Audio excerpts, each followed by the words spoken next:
वासुदेव भगवान श्री कृष्ण के इस स्मरणीय श्लोक के साथ आप समस्त जो दार्शनिक बंधु बैठे हुए हैं, हरिभक्त प्राण बैठे हुए हैं, सत्संग अनुरागी, कथा अनुरागी एवं भगवान श्री कृष्ण के परम भक्त गणों में आपकी श्रद्धा जो रखते हुए हैं, आप सभी को मेरा कोटि कोटि प्रणाम।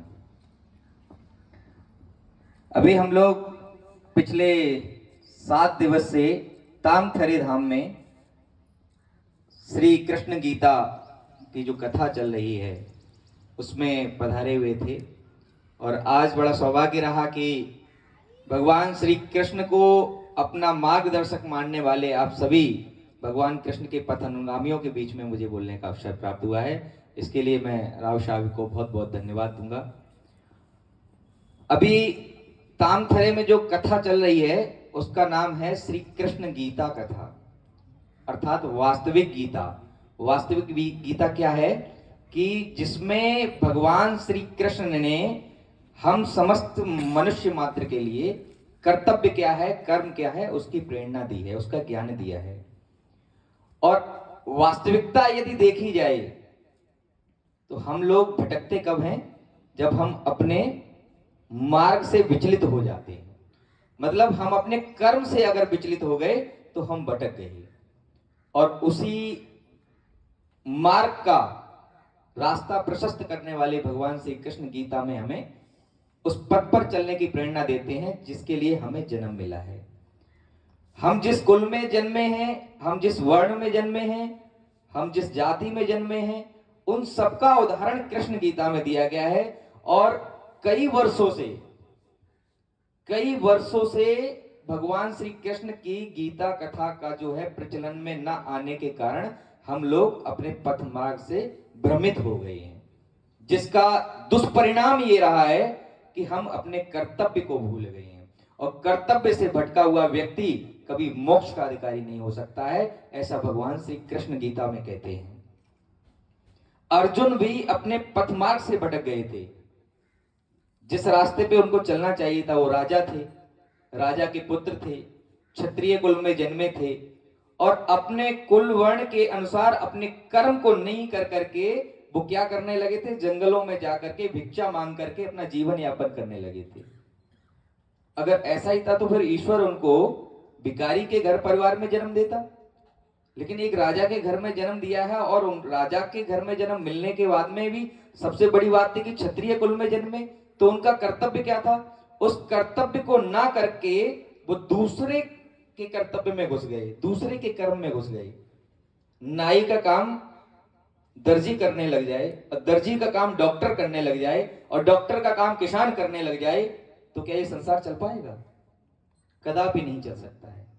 इसलिए हमारा कर्तव्य क्या है, हमारा कर्म क्या है, हमको क्या करने की प्रेरणा दी है, वो सिर्फ और सिर्फ किसी पुराण शास्त्रों में नहीं मिलेगी। वो सिर्फ और सिर्फ उपनिषद रूपी हमारे भगवान श्री कृष्ण की उस जो उन्होंने अपनी वाणी को जो प्रतिपादित किया है उस गीता कथा में मिलेगी। इसीलिए उस श्री गीता कृष्ण गीता को जो है हम लोग वास्तविक रूप में आज तामथरे धाम में, वैसे तो आज विराम दिवस है, आप सब लोगों में से जो लोग वहां आए होंगे और जिसका बहुत ही सरल पूर्वक काव्य रूप में, श्लोक रूप में और इसके साथ में हिंदी उदाहरण के तौर पर हमारे राजेंद्र सिंह नरूका साहब जो बड़े ही अच्छे और प्रेम भाव से समझाते हैं, आप जब सुनेंगे तो आपके अंदर हृदय में ये परिवर्तन देखने को मिलेगा कि वास्तविकता में हम अपने मार्ग से कितने भटके हुए थे। इसलिए कृष्ण गीता अर्थात वास्तविक गीता हम सबके घरों में आनी चाहिए। हमको भटकना नहीं है, भटक भटक कर तो हम यहां से कहां से यहां आ गए हैं। एक समय था जिस समय भारत का निर्माण हम सब लोगों से ही होता था और आज की परिस्थितियां क्या आ गई हैं? हम लोग भारत निर्माण के, राष्ट्र निर्माण के संकल्पों को सिर्फ सोच ही सकते हैं लेकिन कर नहीं सकते हैं। क्यों? करेंगे कैसे? करने के लिए तो हमको जो है राम राज्य की स्थापना लाने के लिए तो सबसे पहले भगवान कृष्ण के उन वचनों को सुनना पड़ेगा जिससे राम जी के टाइम पर राम राज्य आया था।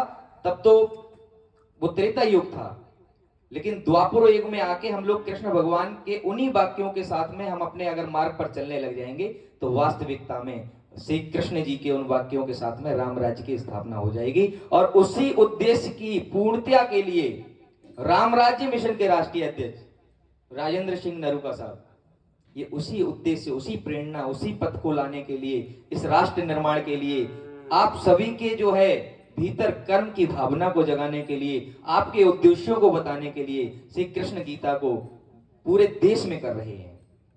इस सौभाग्य की बात है कि हमारे बीच में ये कृष्ण गीता का वास्तविक महत्व बताने वाले तत्ववेत्ता ऐसे ऐसे अगर महान भाव हमारे बीच में हैं, तो ये हमारे लिए सौभाग्य की बात है, क्योंकि गीता हम लोगों से दूर कर दी गई थी और आज वास्तविक गीता को हम लोगों के बीच में लाके, हम संतों के बीच में भी लाके, क्योंकि संतों के बीच में भी वास्तविक गीता नहीं रही थी। अब संत के बीच में जैसी गीता रहेगी वैसे ही बताएंगे, लेकिन वास्तविक गीता पर कितना अध्ययन किया होगा, कितना ध्यान लगाया होगा, कितनी मेहनत की होगी, कितना श्रम किया होगा, तब जाकर के वास्तविक गीता का जो है पूर्ण उदाहरण आप सब लोगों के घरों तक पहुंच पा रहा है। तो इसलिए बड़ी सौभाग्य की बात है, श्री कृष्ण गीता का आज विराम दिवस है, आज अंतिम दिवस है, 7वां दिवस है। तो आप सब लोग यहाँ से देखो, एक बार कथा का आयोजन हुआ था नैमिष धाम में, उसमें 88,000 संत लोग जो हैं पूरे देश से चलकर आए थे नैमिष धाम में कथा सुनने के लिए सूत जी महाराज से। आपके लिए तो 20 किलोमीटर 25 किलोमीटर होगा तामथरे धाम, और तामथरे धाम आपके लिए तो बहुत बड़ा प्रेरणा का केंद्र है।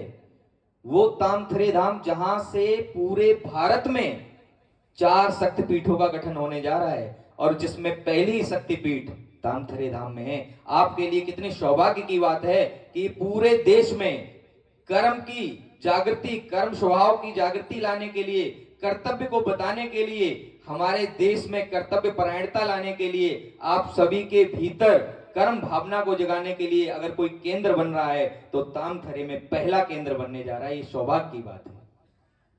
इसलिए आप सभी लोगों से मेरा यही निवेदन है कि श्री कृष्ण गीता, वास्तविक गीता क्या है, इसको पहले तो समझने के लिए कि गीता को सुनना पड़ेगा, श्रवण करना पड़ेगा।